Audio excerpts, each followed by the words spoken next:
You're cutting off again. It should be on right now. Is it okay? Still, I can hear you now, I think. Yeah. Okay. As long as not, there's feedback in your speakers, I think, no? Or yeah? I'm not sure. I could be gone. Okay, perfect. We're here. Ladies and gentlemen, welcome to the White Filth channel. I don't know what I'm going to call these videos because I always have these weird plans. And then I change it in the end, so it's probably homepage. But tonight we have Mr. Phantom Slaughter from Worm present. Thank you, sir. It's an honor. Thank you. Cheers. Pleasure to be here, man. Thank you. Perfect.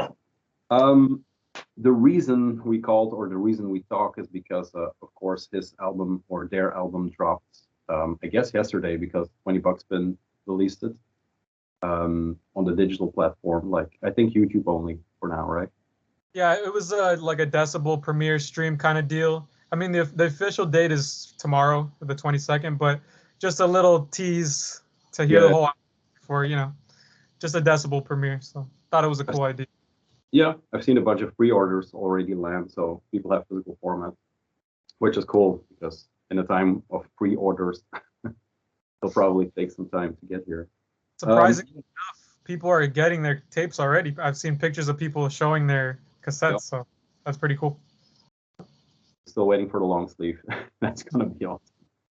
Well, the album's called Foreverglade, but we'll get there in due time because a lot of the things I've seen you in lately, like Uncle Ken's videos, it always talks about the newer material. With newer, I mean Foreverglade and Gloomlord.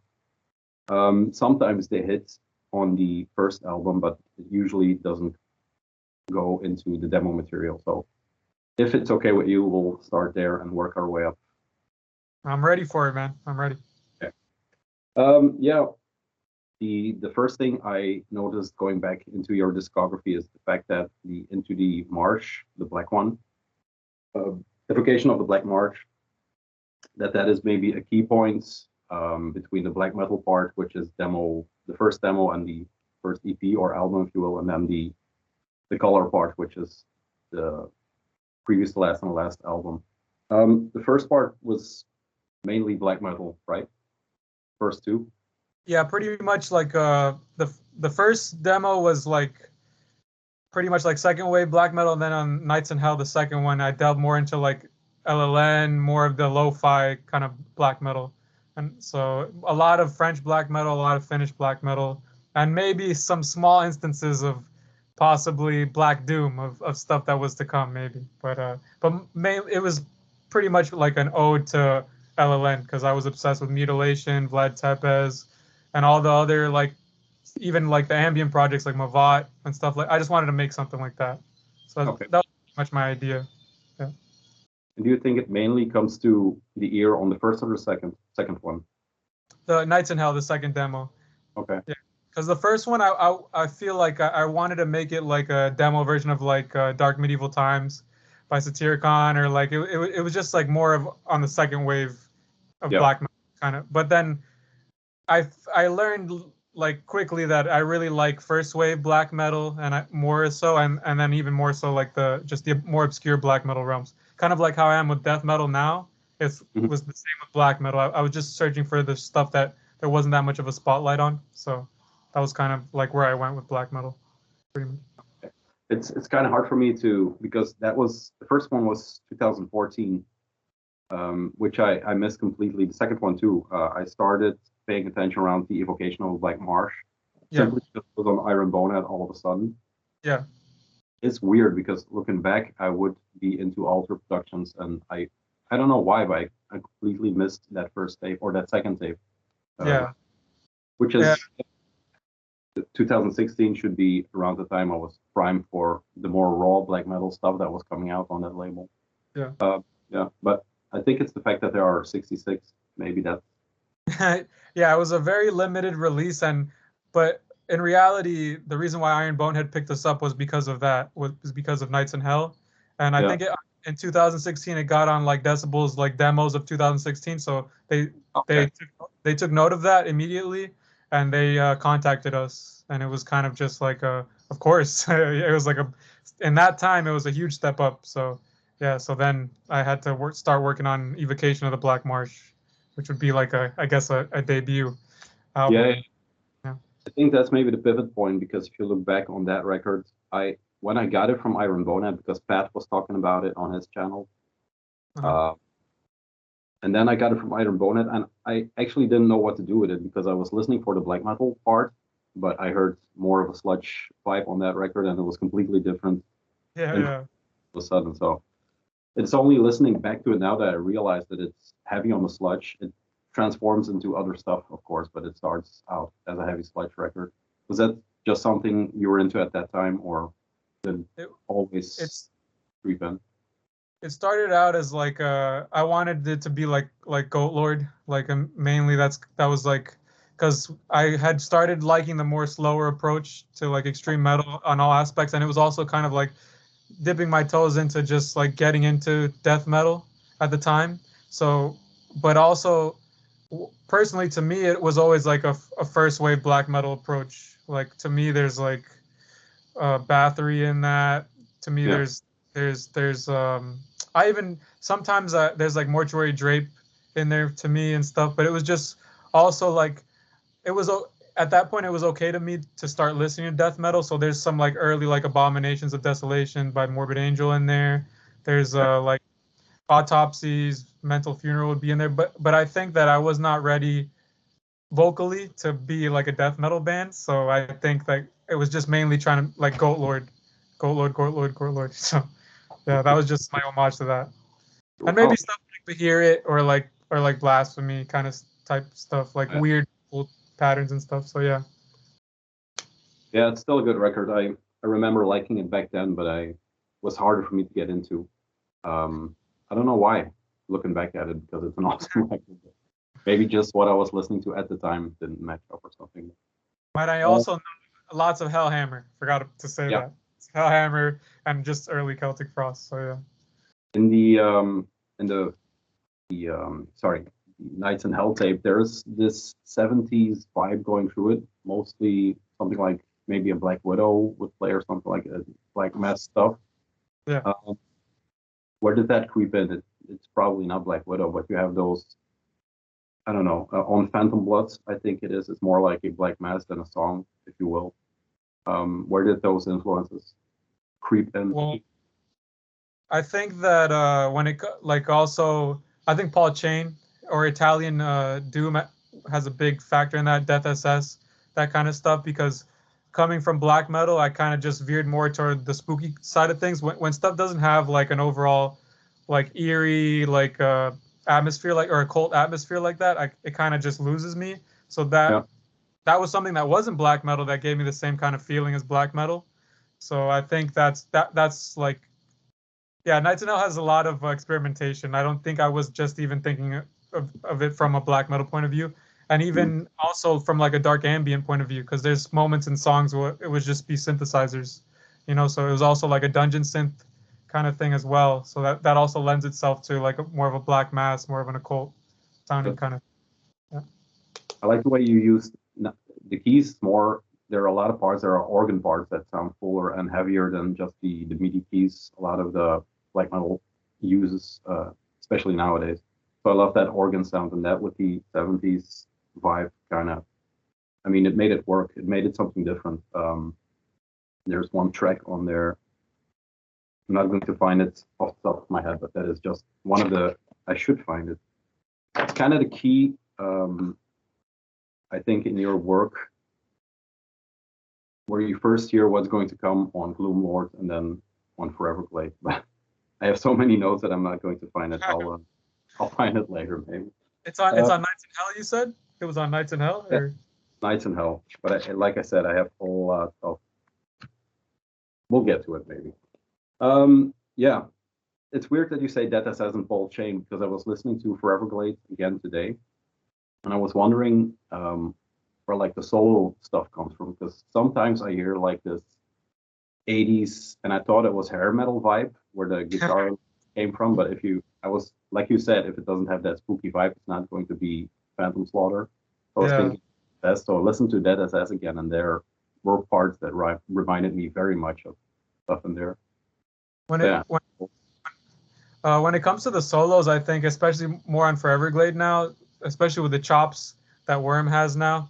I think that the main inspiration for all of the solos was Andy Larocque for his stuff on King Diamond, and that to me is spooky shredding right there. So I think that was like, I love what he does where he can just kind of swoop into a song and he'll just leave, and it'll just be like these little passages, and he'll just like get out of the way, and the vocals will just, so lots of King Diamond, lots of Merciful Fate kind of stuff. So it is shred, but it's done in like kind of like a like a spooky way, you know. So definitely Andy Larocque this time around for the solos on Foreverglade.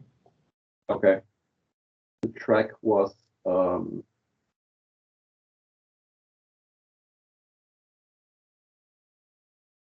still don't remember. Sorry. It's okay. It'll come. Yeah, you on Foreverglade, you went from you were the first part, you were just solo, the black metal stuff. Then the drummer came around Evocation of the Black Marsh, I think, which is not a funny story, but a weird story. You just met the guy in a parking lot or waiting for work or something like that, right? Yeah.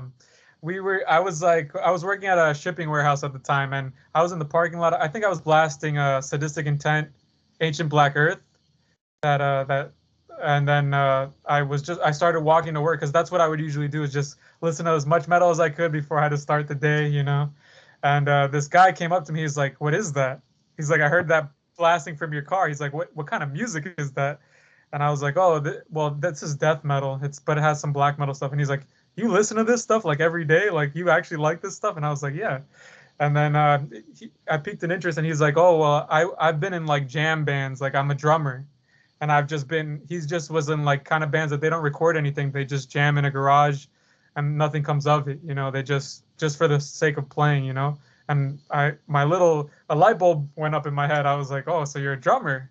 So I thought that I could possibly like show him everything that I knew up to that point, and I could make it work. So, and because I could tell that he was already intrigued with the sound, so that was already like so I kind of showed him as much as I could. And like the first day that we jammed, we came over. I think we wrote something that ended up on Evocation of the Black Marsh. So it was a very easy process. He was very open to all the ideas that I had, and it just worked for me. Coming from someone who does everything on their own, it was very good, because you know sometimes egos clash, you know, but it was a good deal, you know. So it was more me like taking him under my wing, and I was just showing him because he was younger than me too, so I was just showing him everything. So it was a pretty good like moment for the band for sure. Okay, well, yeah, it's kind of weird that you meet somebody and it clicks right away, and then you write a song in the first night that means something. Well, I wouldn't.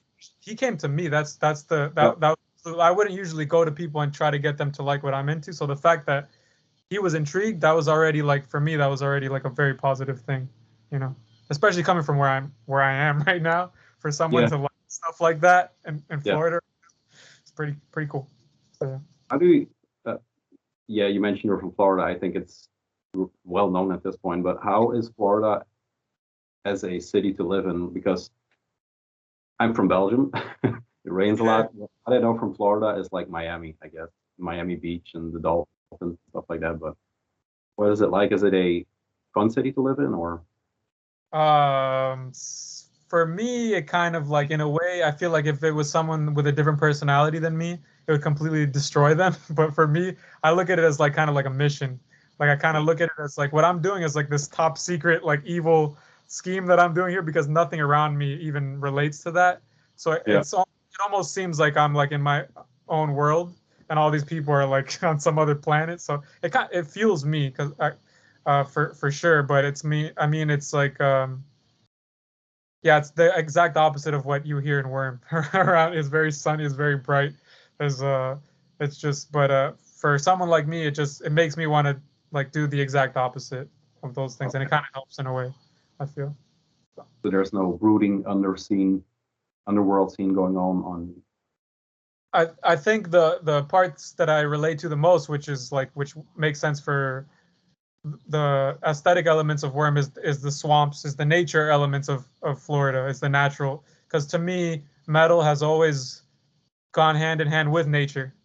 Where, so and my favorite thing to do is like be in nature and listen to metal, because metal to me has always been this like ancient kind of thing and just something that's bigger than you, and so nature is that to me as well. So it's just like it's larger than life. So it's just like it just transports you to a realm that there might not even be humans in, so that is kind of always the swamps of Florida is definitely a bit 50%. I've said it before, of the Worm formula. It's just I need to take my hikes, I need to take my nature walks. If not, I'll be a very grumpy person, so Yeah. Everybody needs it. I think it harkens back into black metal, the Norwegian forests, your swamps. So it's basically the same. It's seeking solitude and confinement, maybe. exactly. Just shut the brain off and turn it on, I guess. Yeah. Exactly. It's weird, the contradiction between the swamps and the beach. That. The funny thing is that they're not even that far away from each other. So it's just so funny how settings can change that quickly. Like, like I can go to a swamp trail that's like 30 minutes away from me, or I could go to a beach that's like 30 minutes the other way, So it just, you pick and choose what works for Depends what you want, colorful record or a black and white record, I you. guess. There you go. Maybe you can have a little bit of both, the Yeah, balance, the that's perfect that's what you do, I think. balance. So let's go a bit back to the Nights in Hell tape again, because there's a lot of interesting shit on that. I found the track that was the key. I was looking on the wrong record. It's on that, and it's called Holy Forsaker. I think that is the one that is. I hear it as the key for what's coming on later records, and especially, Yeah. Cool. Yeah, I think so. Probably because it's the hardest track on there. I'm not sure that is why I hear it like that, but I love that song a lot. How did Alter get in touch with you? Because I can see Iron Bonehead from Alter. That's an easy jump, but how did Alter get to you? So Deep Dark Earth, the first demo was just basically I had no way of like showing it to the extreme metal world or black metal world. So what I did was I went to all the blog spots that I got my demos from. I think I wish I could name a few, or all the like the YouTube channels. There was this YouTube channel called the Cult Werewolf on YouTube at one point, or Cosmic Serpent. That's one of my favorite black metal YouTube channels. So, or just any place that I would download black metal demos from, I would just I would email them if they had like a Gmail or anything. I would just email them Deep Dark Earth, and I think like at one point I think it was a Cult Black Metal Zine.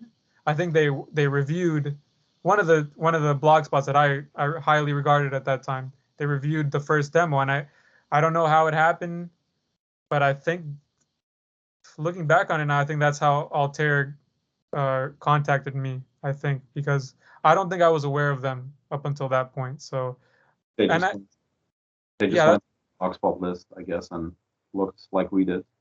yeah, I just literally sent it to as many blog spots as I could that I was interested in, so that I was gaining like all my knowledge from. So that's kind of like how it was, and that's even how it is to this day. Like anyone that I respect or anyone that like I just try to get in contact with you. Anyone that I think is like doing the right thing. That's what I did with Gloomlord too, because I sent that record out to a lot of people, like, and I didn't like free of charge, like just because out of respect, out of just like also just like an old school type of like mentality, just to send it out to people. I know you have that thing going on with Mark Riddick, the exchange, and it's cool that you showed a few tapes he gave you on Ken's channel, and it was like basically treasures that would be treasures for him too, but he just gave them to you. That's something. I don't know, man. That warms my heart. Sometimes. Yeah, it's like it's definitely for me it's unreal because like I'm looking at this guy like what are you doing even talking to me, so I'm like kind of just like it's crazy, and also at the same time is like I it also speaks on how great of people him or like someone like Ken is, where they tell me like I had my time with this and I'm not getting much use out of it now. Besides it being like a relic, like I would rather pass it on to someone who's like as excitable as I was at that time Yep. when I got. So that's kind of True. the mentality of him doing, and he knows that if he sends me something like that, my jaw is gonna drop. Like I'm just gonna like freeze. Like, and I think that's also something that a kick that they get out of it. That someone that is as excitable as they are. So it's Yeah. just like sharing that kind of excitement, and that's a big, that's a very cool part of like just the scene in general, man. It's just that overall like how you can share how exciting these things are, especially coming from where I'm from. I don't have that with anyone around me, so it's nice to have these sort of pen pals, these friends that we can geek Mhm. out and stuff about, Yeah. That's why I started talking to you, I guess, for the same reason. There you go, man. It's funny you mentioned Blogspot because looking back, listening back, and thinking where I was at the time Evocation came out, that was high watermark of Blogspot life for me. I was downloading everything. It was like Yeah, our trading, but we had Blogspot. Nobody remembers exactly. it. Yeah, I found some good stuff on the Blogspot.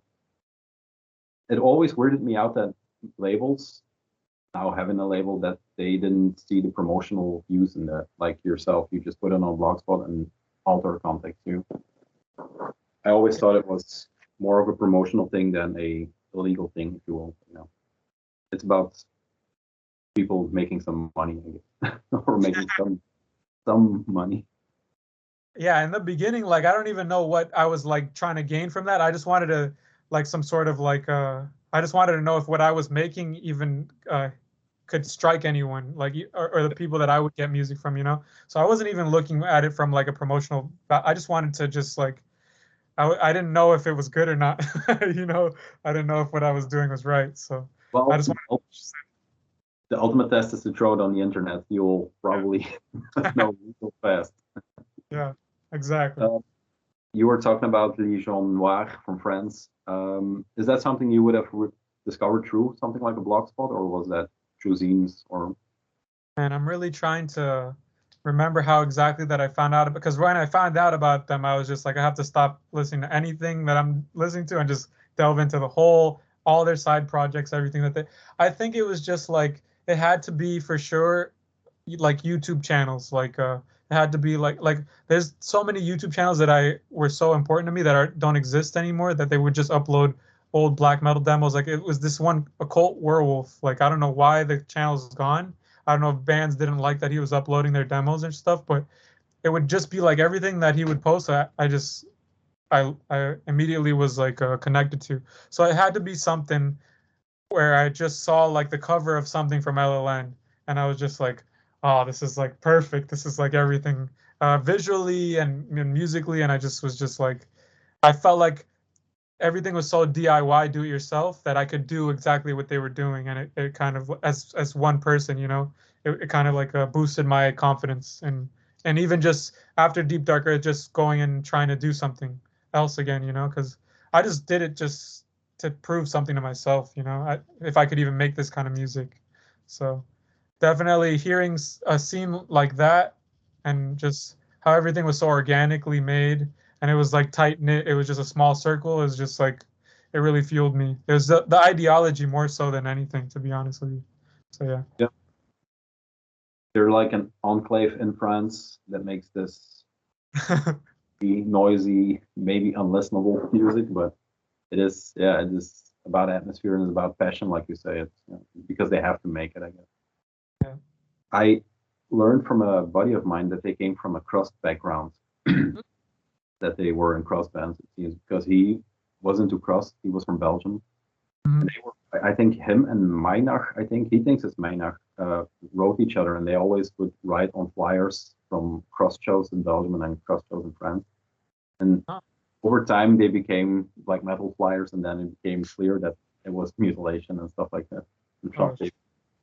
that's Yeah, awesome. yeah, I think so too. I So always heard like an early metal vibe from them, especially like on Hail Satan Nasri or the Black Legions, like the way that the way that he chugs it. I always heard like a very old school.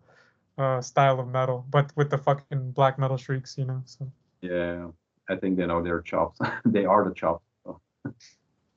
yeah. Okay. So yeah, aesthetically, the two first tapes are in black and white. The first one is you sitting on a bench or something like it, just very basic. The second one is you in a I don't know, a portal maybe. That we come to Evocation of the Black March, which is on Iron Bonnet, of course. That is from 2017. So there's 1 year between Nights in Hell and then this one, right? Yep. You were writing in the knowledge that you were going to be on Iron Bonnet. Yeah, right? Or no? I'm trying to think back on that time. I think so. Yes, because I remember like giving them updates, like, oh, we're halfway done writing stuff. You know, I think so. I believe so for sure. The cover spoke to me because at the time it was something. Iron Bonnet kind of doesn't have a house style, but you know it's an Iron Bonnet record in some weird way, and this was something else because it was so minimalistic, maybe, or just line work. It always reminded me of the Sodom demos, the Beast on the Sodom demos. Ah, that's pretty cool. Yeah, we're talking about this one. Who drew this? Because I have it once again. I have it somewhere, but I'm not sure. Who drew the? A real close buddy of mine. He's one of the very few metal buddies that I have over here, and I just like I gave him a lot of. I showed him Abominations of Desolation. I showed him a lot of that like demo era kind of stuff. Even more so like the demo era death metal kind of stuff. Yeah. But it still ends like even like the Goat Lord demos, but it still ends up looking kind of like a black metal. I wanted a cover that had a drawing on it always, not just like a corpse paint photo, because I feel like I had done that already. So I was just like ready for something new, and I think it was a gargoyle was awesome, and I think even at that time, like my headspace was so like just new into death metal that I showed him like a Rochefort cover. I showed him the 7 and that altar that he's on, that gargoyle's on, is a nod to the Rochefort 7-inch. Oh yeah. Yeah. So at that time, and there's like an Altars of Madness vibe with the melting like faces and stuff. So that was kind of where I was shifting at that time, but I wasn't brave enough to fully commit, you know. But so like it was just, yeah, there was a lot of newer influences going on at that time, you know. You mean to full commit to death metal, or? Yeah. I didn't know that I had the knowledge like to even like approach it in a way outside of visually at that time, Yeah. because I was still, to me it was still like, it's funny that you say Sodom, because I look at Evocation as such like a first wave black metal like nod. I look at it as like a very rusty like late 80s like a black metal like Hellhammer and just Mephisto, Poison from Germany. I just look at it as like that kind of like vibe to me. Yeah. Yeah. I dig it. I really dig it.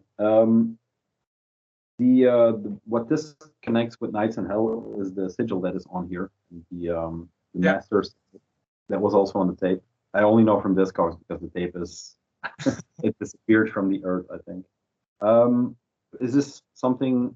It is definitely something you created, but what is it? What is it about? If you are willing to talk about sigil.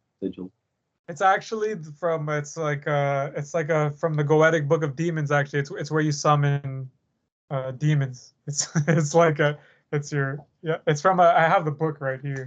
Yeah, I didn't create it. It's from I think Lester Crowley did the illustrations on that. So Okay. yeah, it was the Lesser Key of Solomon. It was like a Goetic like it shows all the sigils and all the like demon symbols and shit. So I saw it immediately and I was like, oh, that's really cool. I want to put it on something. So it's like a stamp. It's like a stamp Yeah. to me. Like if you have a ring, you can stamp it into the wax. Now we got that really cool sigil. That's like the evolution of that. That's the worm sigil. That's what I was going to ask next. It seems it has 2 letters or something like it, or 2 markings within the circle. Yeah. Care to share? I'll just say that nightmare imagery. He pulled that out of his mind. With I've had a very good like kind of contact correspondence with him. We like the same stuff, like not only musically but visually. We're very into like Ravenloft stuff, like Dungeons and Dragons or like Warhammer, and I think he really understands visually what I'm trying to do with Worm. So I didn't even ask him for that, and he just showed it to me one day, and I was just like, wow. I was like, I really, this is exactly like something that has to be up on Foreverglade, because it's like going back to the occultism that Nights in Hell had, and that, but like on a grand scale, but like as a full length album. So that's kind of how I view Foreverglade too. So it's like going back to the occult kind of vibe of the black metal era, and just mixing it with like what the knowledge that I have of death metal now. So he brought it upon himself to make that for us. I think I share a lot of imagery with him. I show him a lot of like old like Necromancia shirts, a lot of old like Chris Moyen art and Mark Riddick art, and that was exactly, I feel like, what we needed to just have like another stamp like that, like another little logo or something. So yeah. It has Necronomicon vibe for sure.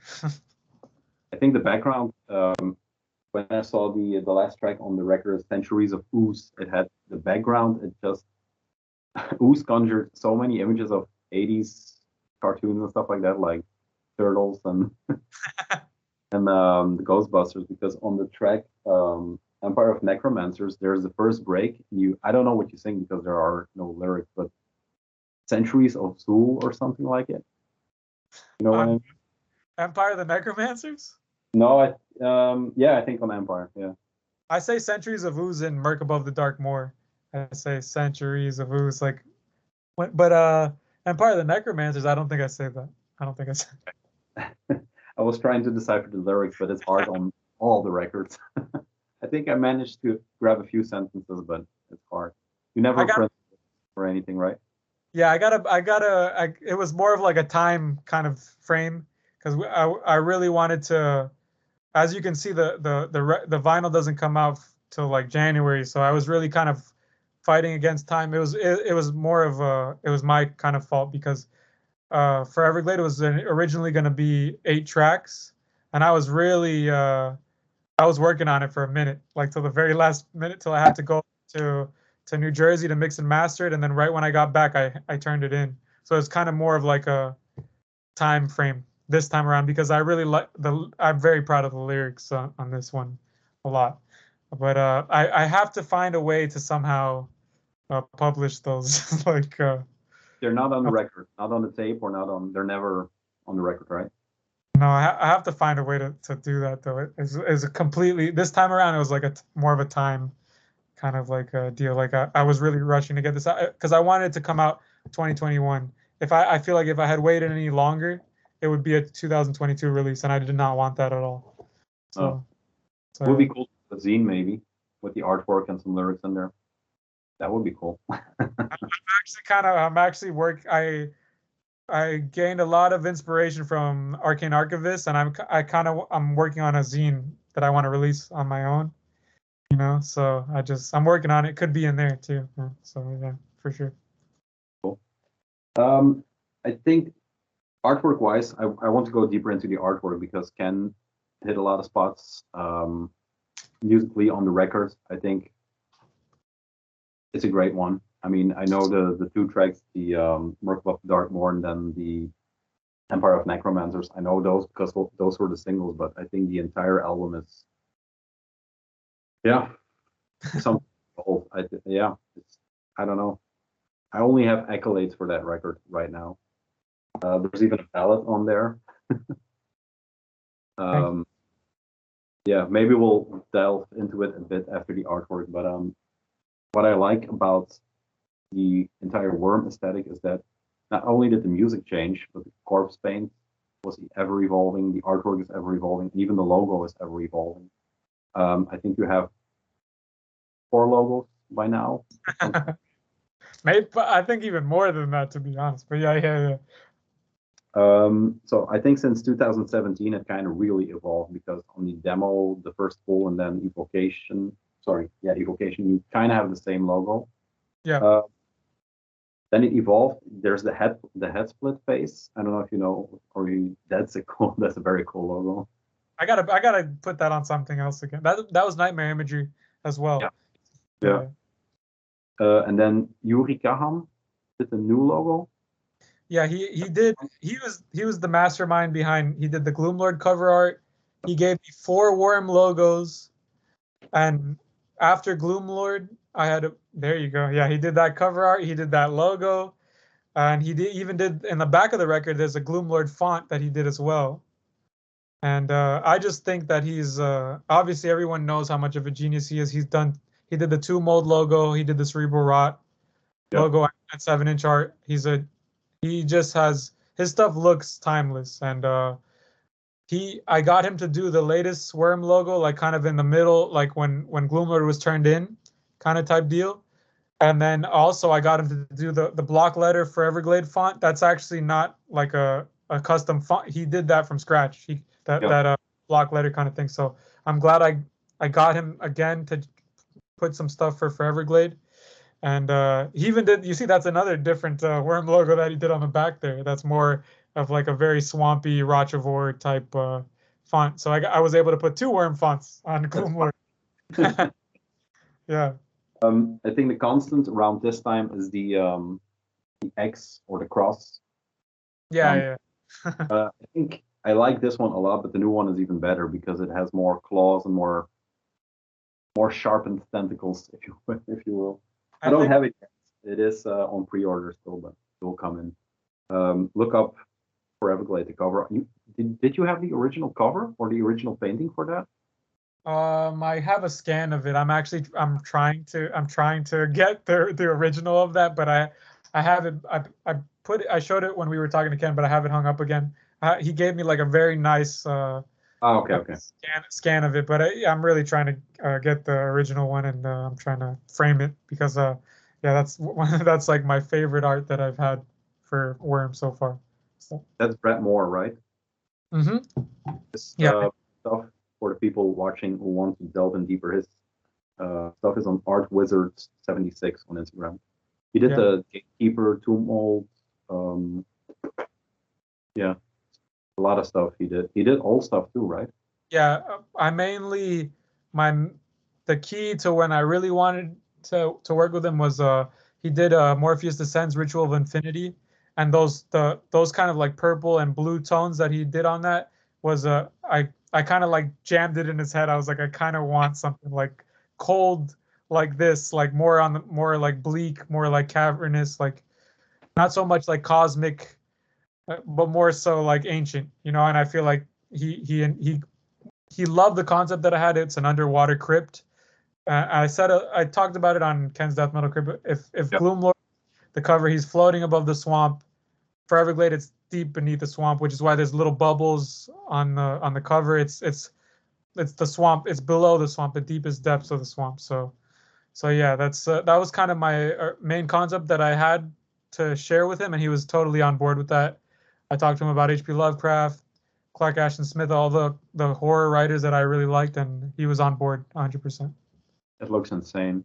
I only started following his page, I think maybe when I started doing research for this a bit, and I noticed that he put his process on there. So he had this weird sketch outline, then the chalk outline, and then he started with the watercoloring. But do you know if the original is an actual watercolor or is it an oil painting? I think it's oil, to be honest. I think it is. I want to say it is because I remember him posting that like in one of those posts. He's like, now the oil paints or something like that. But I'm pretty sure I think that's what I'm really trying to get that. Like I have his and I texted him the other day. I was like, because actually the dude from Gatecreeper, he hit me up. He's like, you can buy the original, right? I have my original, and he showed me like his framed cover. And I was like, God, I gotta get mine framed. What am I doing? So yeah, I really want that really bad. So yeah. If you pass on it, I'll get it. You highest bidder. Sure, you win. take it. You said this artwork, it started here with the more colorful stuff. The Foreverglade is an explosion of color. It has the deepest browns and the deepest purples and everything you want. You talked about this is above the marsh, and then Foreverglade is beneath the marsh. I think now you said it was an altar, but I think it started here because this is the marsh. So if you just zoom in, which I kind of like. We're getting closer and closer, so I don't even know what happens next. That's what I was wondering. What happens next? Is there? I know the album isn't out yet, but you talked about an EP, and I think in an interview you maybe a year or two ago. Is the EP that was planned? Is that what became Foreverglade, or? So Foreverglade was 8 tracks. It was gonna be a long motherfucker because the 2 tracks that aren't on the album are like 11 minutes each. So that's already like, So it's 44 minutes, I think now, or 47. Yeah. So it would have been a double LP if I added those other 2 tracks, and I think. Oh, it's a single LP. Okay. Yeah, sure. Yeah. So I think in actuality, by removing those 2 tracks, because I knew that when I told them how many songs I had, it was kind of like, I think just a single album would be good for a starter for this label. So that was kind of like the thought process, just to have some, because I like how Gloomlord is like, it kind of leaves you wanting more. Like it's 5 songs, it's done, and you can re-listen to it over and over again. It doesn't like, it's not so much that you're like, God, I can't hear that for like another month or something. So that's kind of the approach. Yeah, it kind of flies by. It reminded me of the perfect playing time the Last Blood Incantation had. I think it was even shorter, which I was disappointed about, but yeah, it wasn't boring. You don't want to overstay your welcome, So I kind of understood it from that point, but so the 2 tracks that aren't on there, they're gonna be an EP that hopefully can come out next year. There's a lot of delays for pressing plant stuff, but I'm really trying to make it like a 2022 release, just because it's more of like a continued Foreverglade.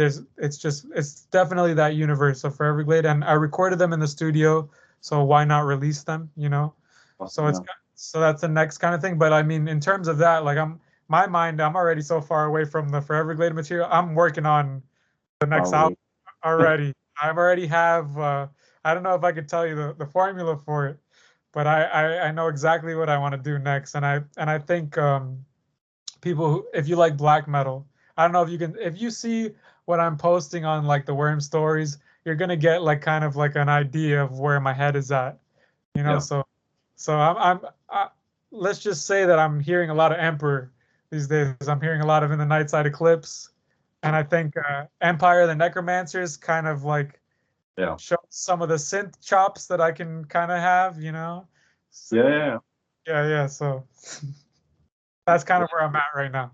That was one of the questions. Do you ever see you going back to a full black metal album? It won't be full black metal, I know, but probably because you stated on shirts or on sleeves of shirts that Worm is Floridian Funeral Doom, right?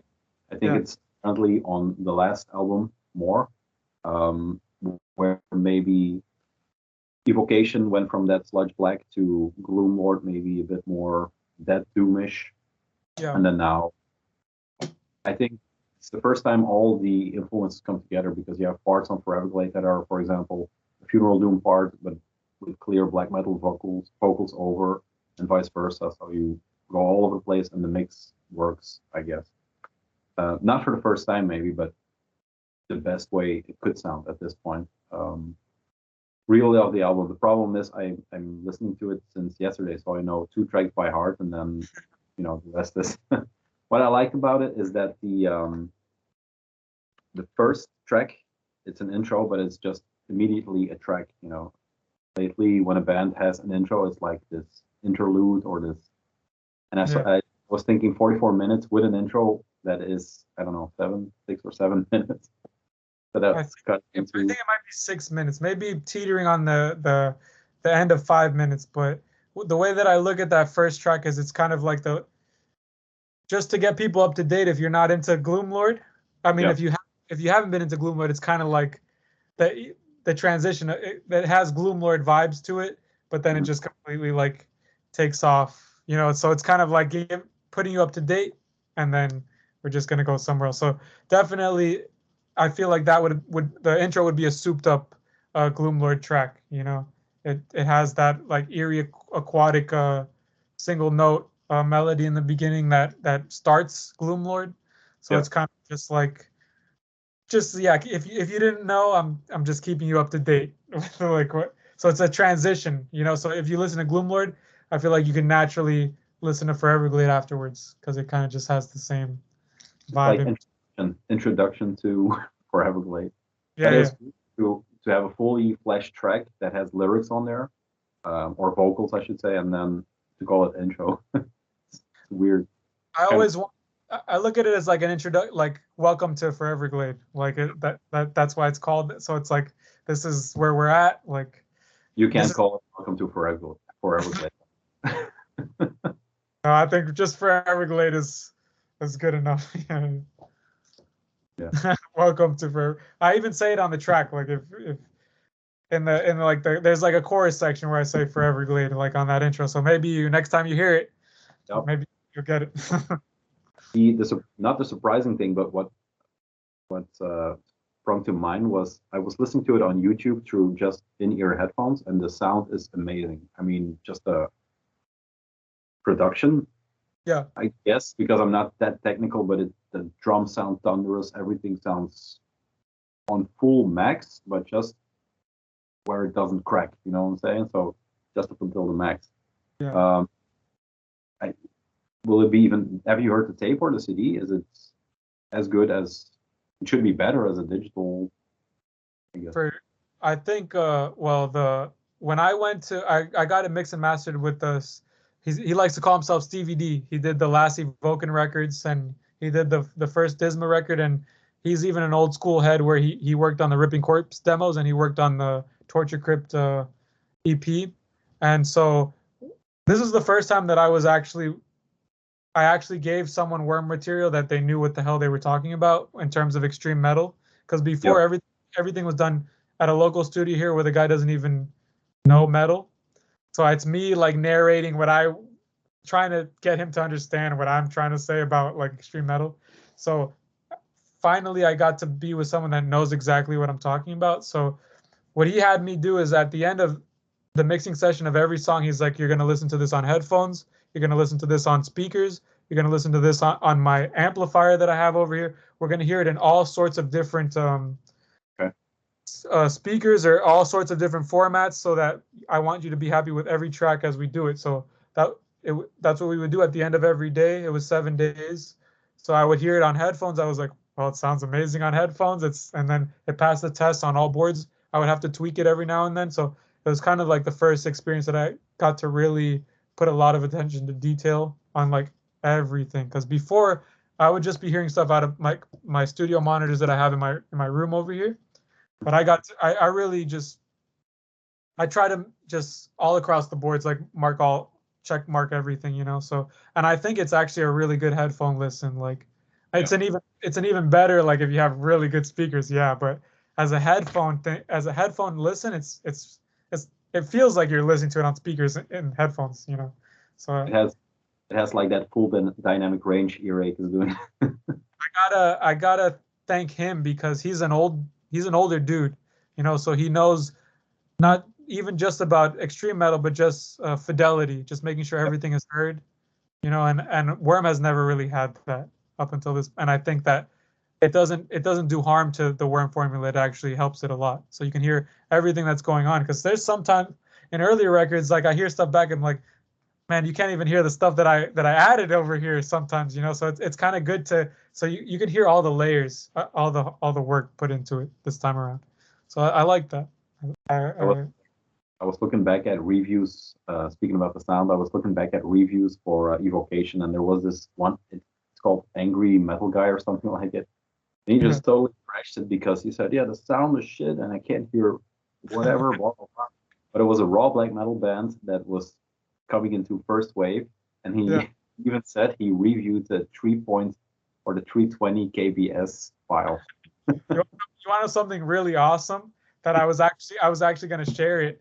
He actually just reviewed Foreverglade, and okay. you know, he's like they got it right this time. I was gonna repost it. I was like, this fucker finally gets it. So that, to me, that's a small victory. Like, this guy always shit on Worm, and now with this release, it's like, oh, he understands now. 4 years after. That's cool. Yeah, pretty funny. I got a laugh out of that. I enjoyed that. Yeah, that's cool. Yeah, we can go on about the record, but I just have for the second track, it starts with church bells, which is, if you have church bells on the record, you probably have me as a listener.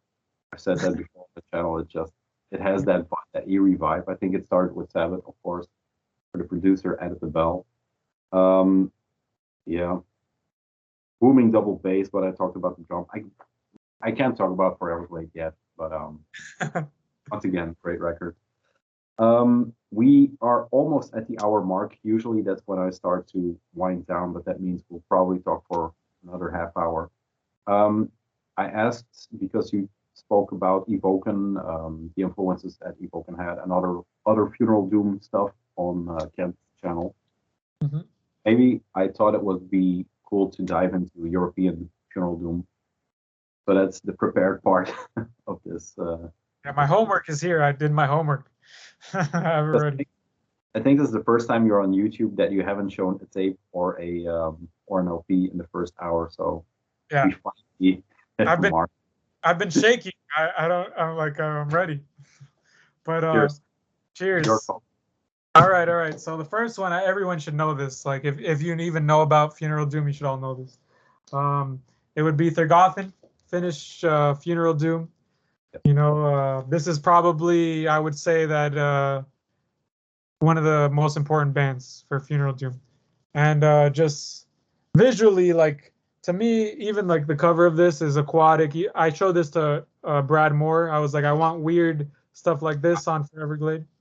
And also the block letter font, the iconic block letter. So it's like, this is like ground zero for funeral doom. Like, you must know this. This has Demolic vocals over the slowest death doom, funeral doom melodies. This has eerie synths, organs. This has everything. It even has clean chants. You know, it's if you don't know funeral doom, this is probably the first record you should hear. And if you don't get it right off the bat, then it's not for you. So this is probably. So Finland, you know, and as much they're important for death metal, they're also important for funeral doom to me, because the second. Huh? Oh yes, of course. Can't forget that. So, and the second record that I would pull is also Finnish as well. Skepticism. This is Stormcrow Fleet. Everyone should hear this in October, because this has orange color palettes to it. There's a scarecrow kind of character there. It's Stormcrow Fleet.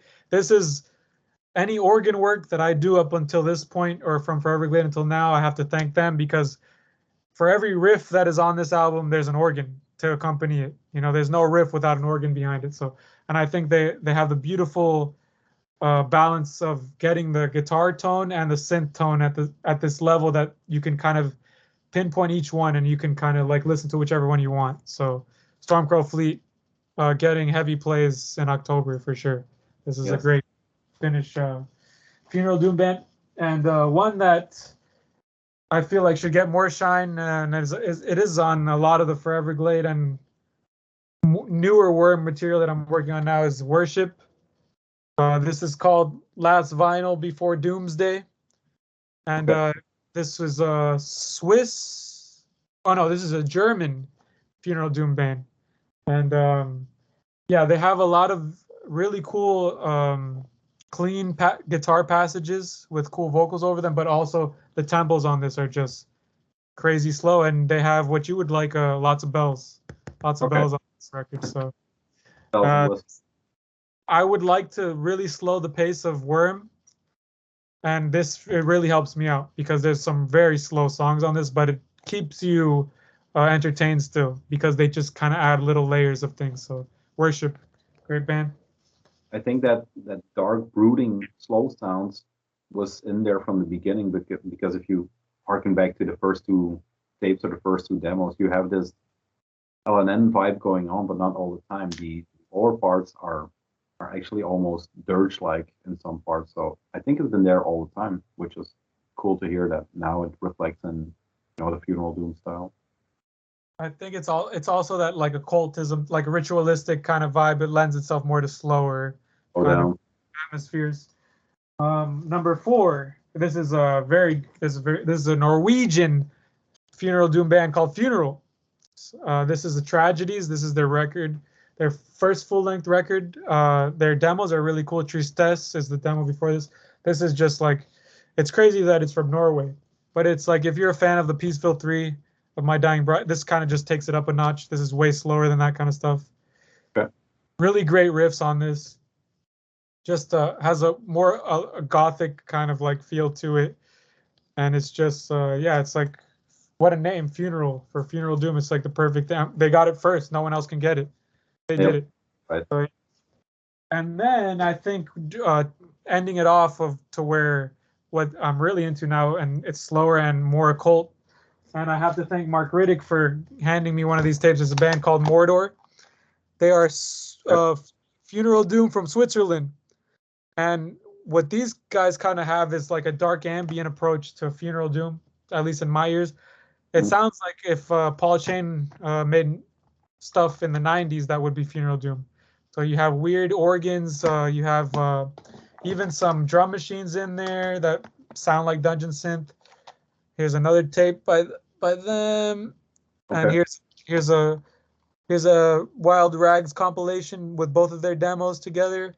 This is I'm heavily into this right now because I would like to just have synth passages and newer Worm stuff that doesn't even have guitars in it, and this has everything in it that you could look for something like that. So think of Paul Chain if he made Funeral Doom. That's basically what Mordor is.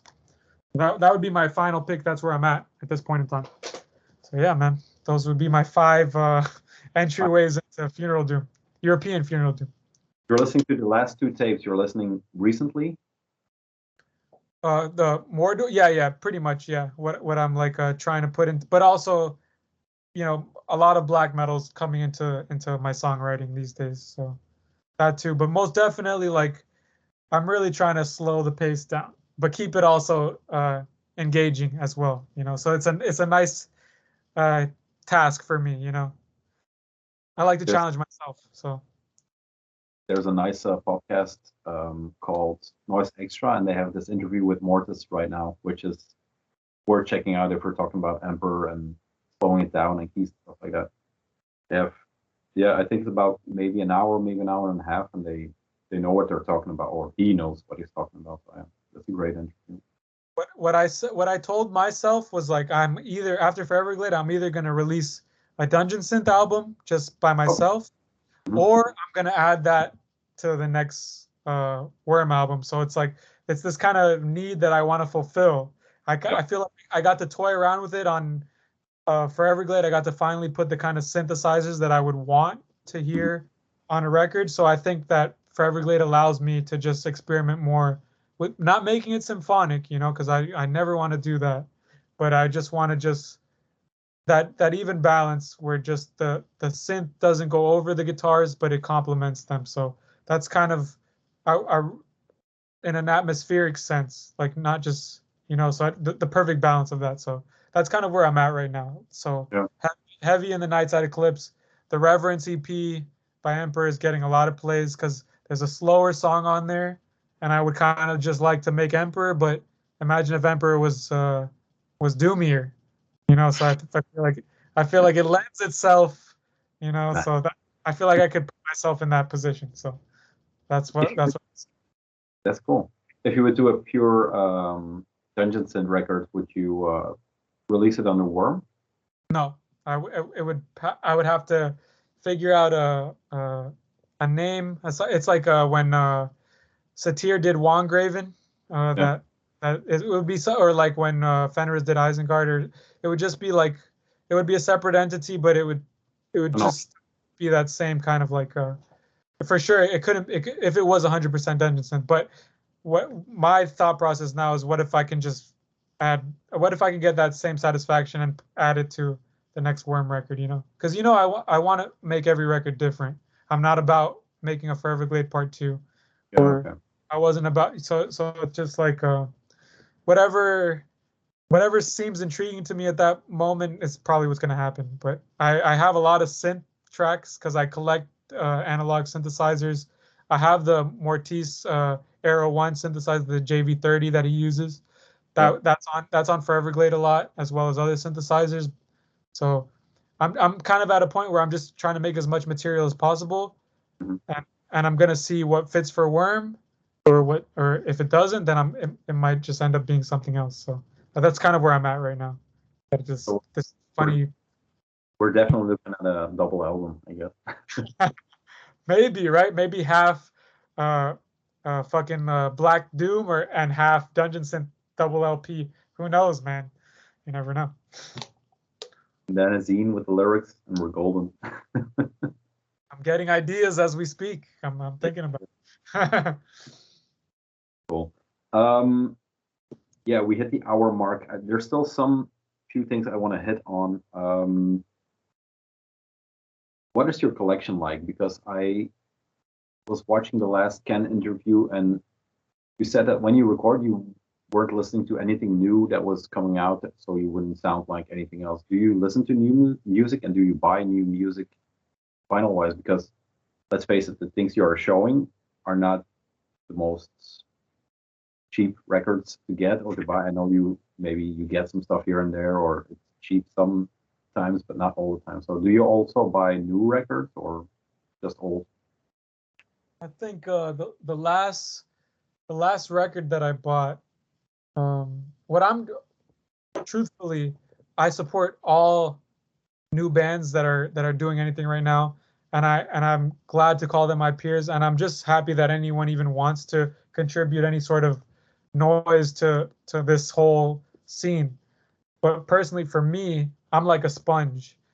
If I religiously listen to something, it's going to end up in the Worm formula, and it would be a disservice to people if I was listening to newer bands, and I would just give you what my peers are doing.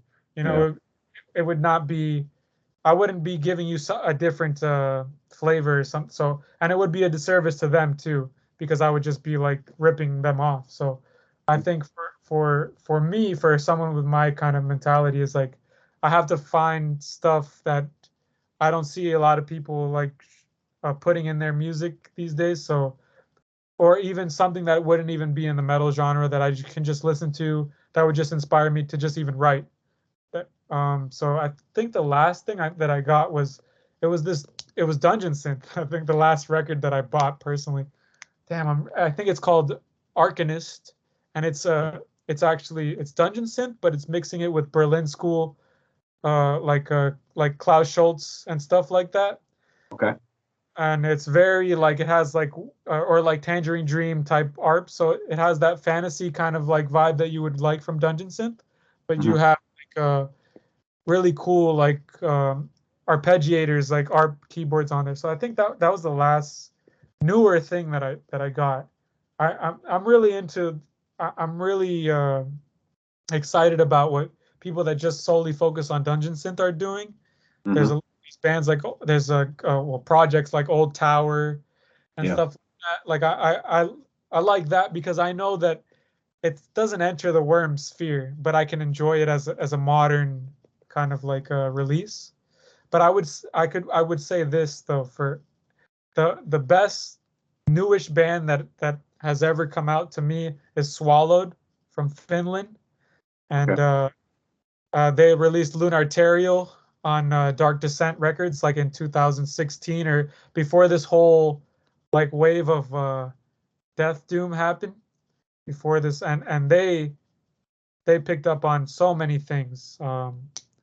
So Swallowed, they're from Finland. They used corpse paint.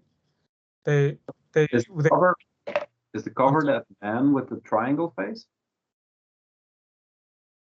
Triangle face. I don't Swallowed. Yeah. I don't know. Lunar Terror, the full length has like, it's like a brownish cover, and there's like this figure like in like the darkness over there. Their demos, they had a 7 inch. It was like a melting figure on it, and their demos was like really shitty drawn, like like evil melting almost like Mental Funeral, but like in black. Okay, I'll hunt That it down.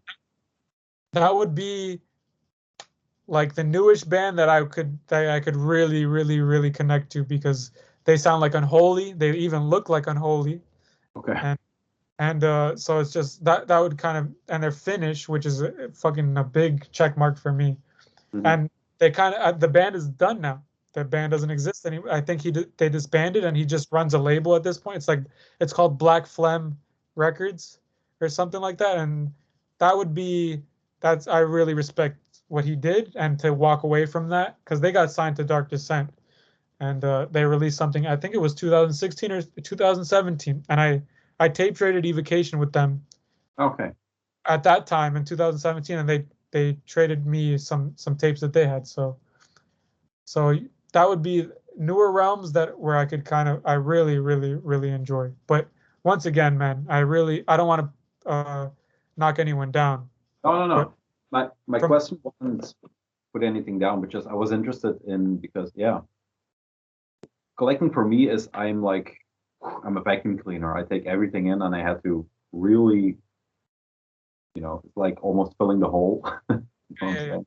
So I really had to tone it down and just listen, or collect black metal and death metal. But I think what I've seen from your collection on videos like this on YouTube, it's mostly all demo tapes and just pieces in a collection that are there for a reason. You know what I'm saying? yeah, Not just the new Julian Baker, or because those are also good records, but you know, I bought it and then I thought, why did I buy it? Once for, again, not negative, but there's too much good music that I want, that I yeah. had to focus on one thing. And it seems your focus was the beginning of metal, if I should call it For that. It's simple. Yeah, for me, when it comes to buying stuff, is like, I won't allow myself to be influenced by anything unless I directly support it and I can hold it in my hand. So Yeah. I'm not gonna let myself be influenced by something for Worm if I'm not gonna sacrifice something for it. So Okay. that's why I kind of like, I don't mind uh having a little bit of money for a week, and spending a lot of whatever money it is that I have on something like that, because I don't want to be inspired by something if I'm not gonna Yeah. give something of myself away for it. So that's kind of the deal and that's why my collection is kind of the way that it is. It's more so, if you go to college and you pay for your textbooks, and these things are my study guides, and Yeah. I Okay. want and I want to have them. I want to look at them physically, how the band wanted me to see them, even if there's like 60 copies of them around. I want to experience it completely. Sometimes a YouTube rip is not enough for me, so I No. have to seek them out Yeah. whichever way that I can. If I'm gonna use them, if I'm gonna be inspired by them. So that's kind of how I view purchasing records these days. Um, I haven't bought a lot of stuff. Like, that was like the last, because I've just been in like Foreverglade mode, or like working on the new kind of stuff. But yeah, I'm very thankful for Mark and Ken, because Mark sends me a lot of tapes that I just that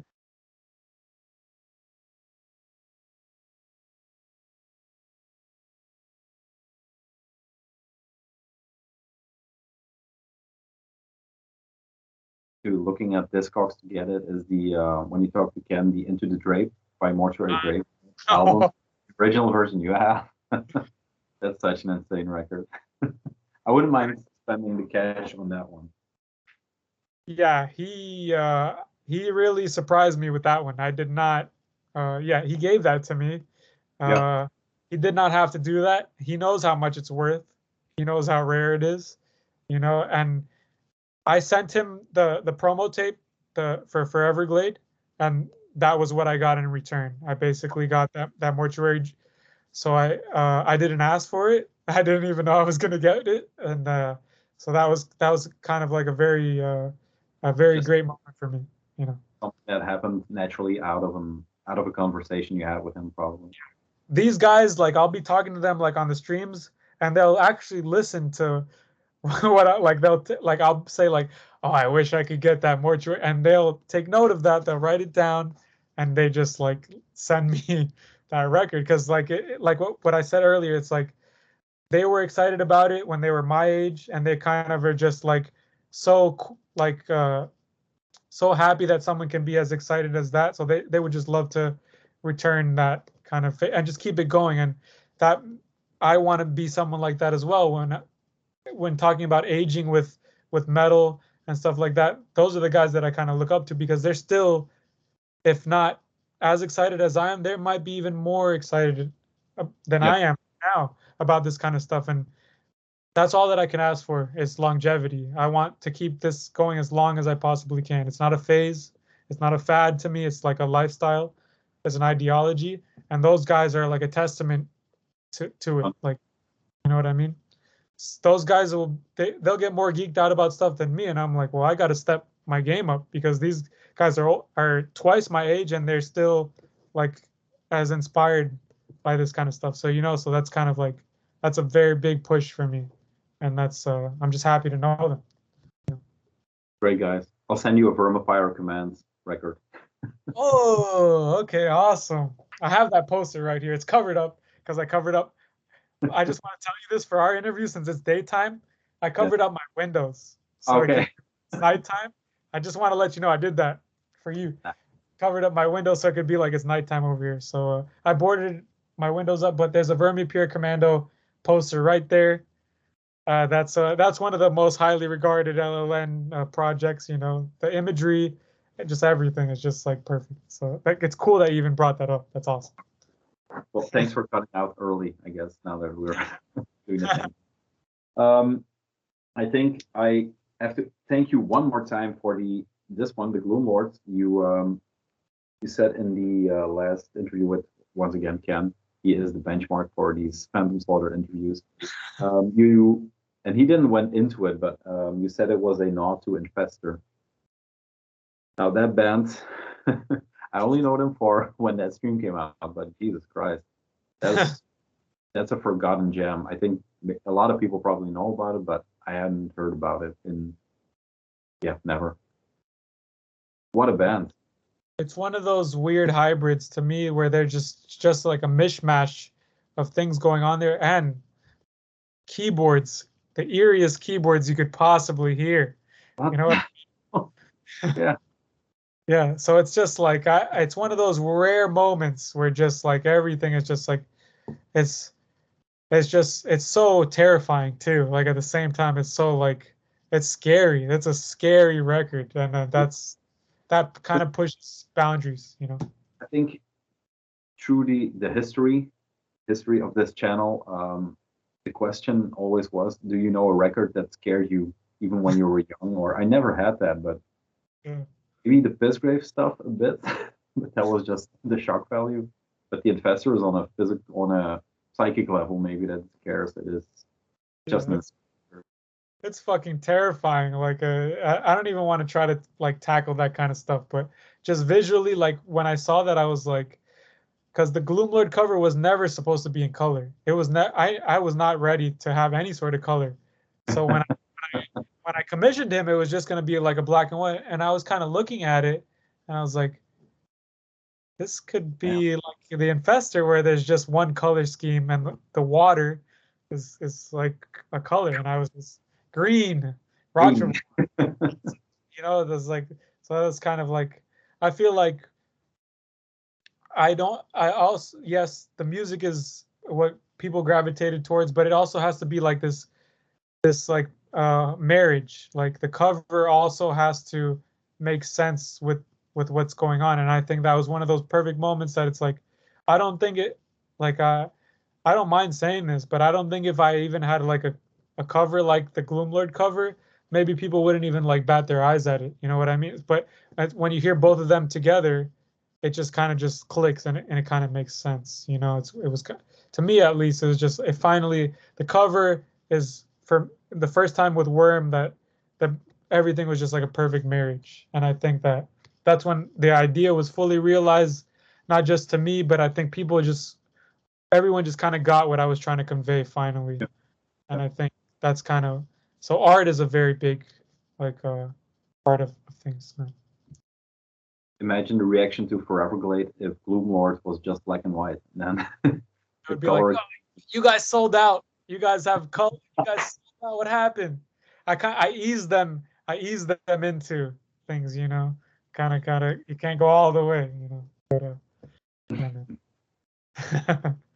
Right. We kind of hit the end of my questions and prepared shit. I just wanted to let you know that you have been on Belgian radio.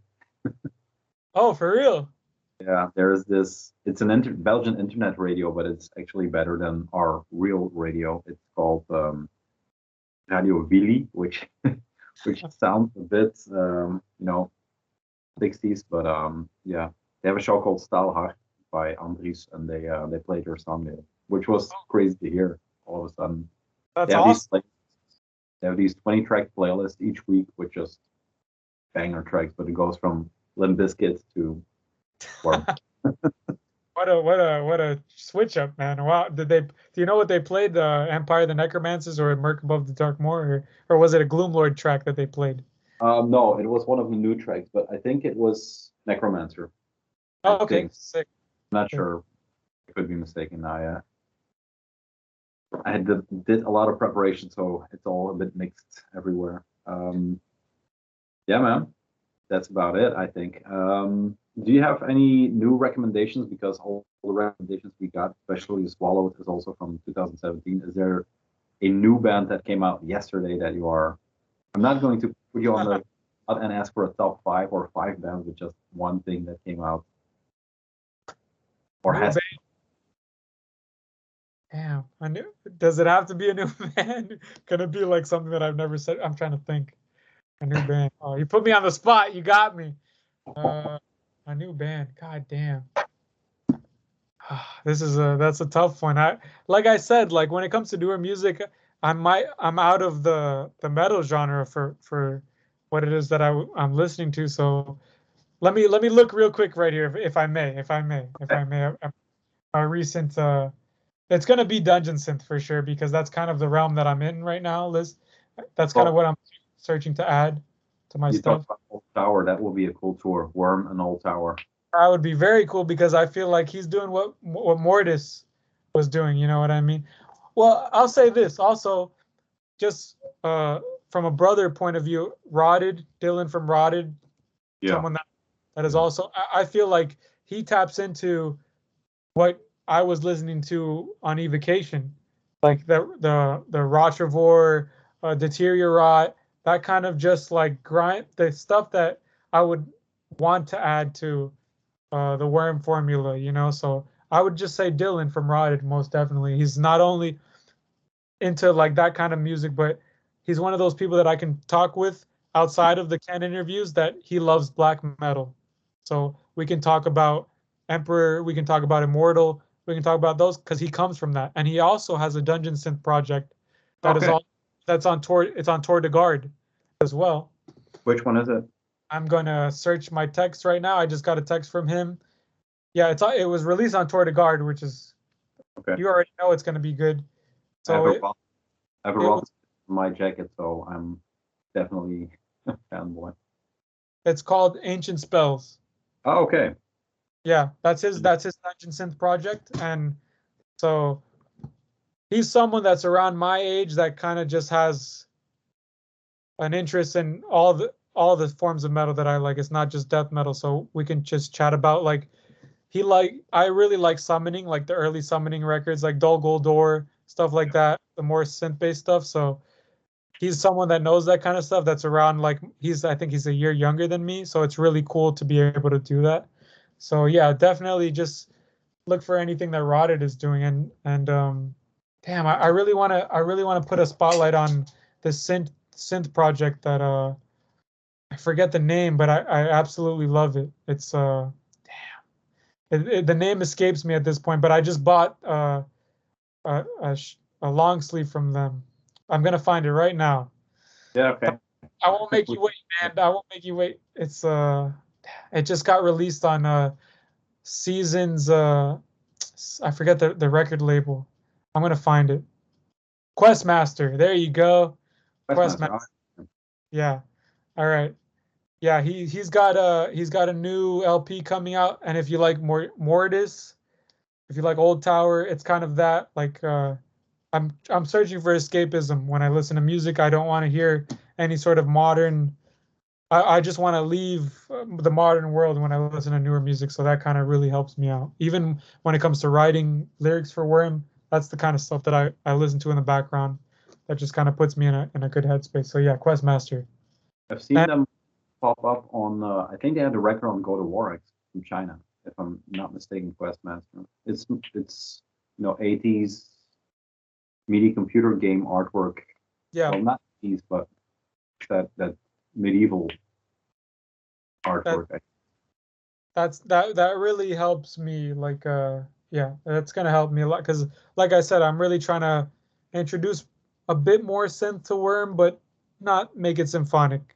So that kind of stuff is just gonna help me just completely get out of the Miami, Florida realm. So that's the kind of stuff that helps me out. So yeah. All right. I have one more question actually, because Foreverglade is out. It's on $20 bin. It is out on tape, on vinyl, on CD, on long sleeve. The 2 singles were out digital. Everything went accordingly. The only thing that follows that normally is a slew of shows or dates. When is Worm coming to Europe? Oh man, that is the question at hand, isn't Is it? it possible I was listening again in the shower, and I was thinking, is it possible to play this live? Now, I'm not musician. I play some drums, but Yeah. I can imagine there's a lot of not stuff in production that gets tweaked, but is it possible to play it live? It is possible. It's just a matter of I would have to have a keyboard player. I would have to have another guitarist, a drummer, a bassist. So it's like I would have to have someone that just wants to do synthesizers because that's a layer that cannot be missed. And I look at there's like old footage of Unholy, and they have a keyboard. I love bands that just have a keyboard player. So it would kind of have to be like that. And that is actually the question that I've been getting a lot. I've gotten a lot of people that have been interested in having Worm play live, and I think at the end of the day, what I could say is, in order for me to play live, I kind of have to leave. I kind of have to relocate the band, and that is the question that I have personally at this moment in time. Do I want this to become sort of like a living? Do I want this to be my day job, or do I want it to be something that is like a retreat from daily life? And that's the question. That's the question that I have.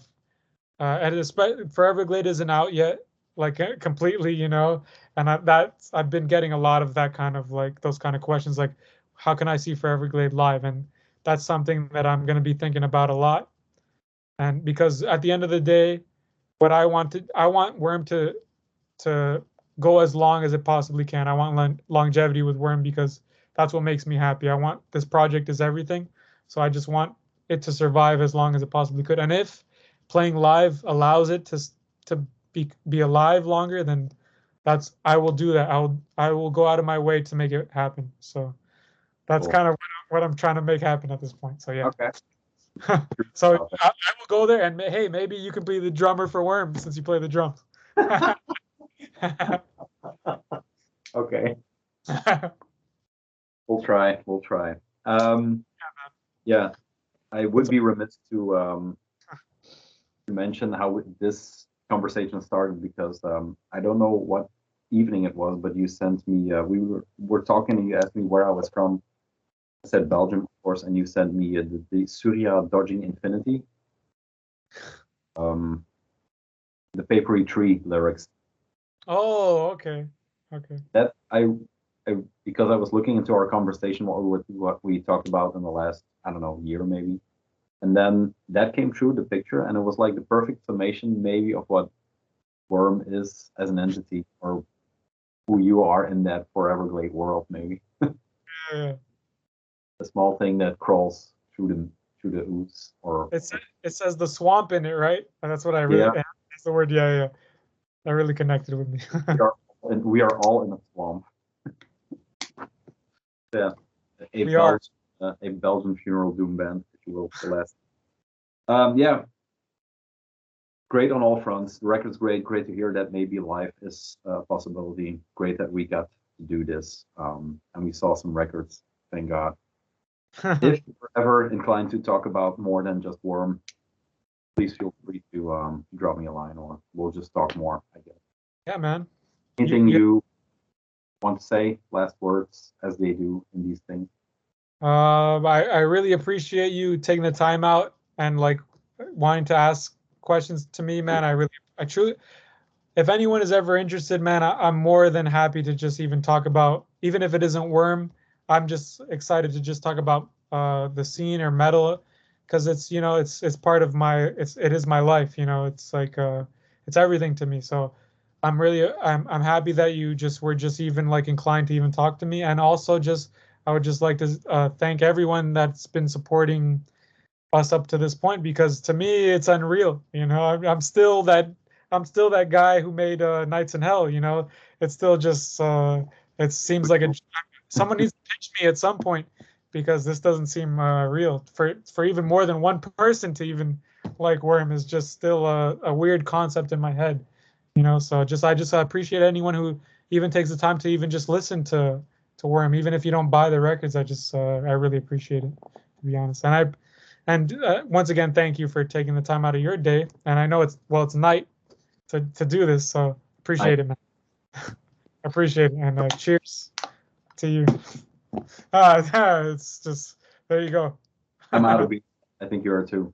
Hey, thank you very much. I hope this conversation will last forever. And I can't wait till it drops in the mailbox. Oh yeah. Thank you. Take it easy, man. Thank you. Bye. Peace.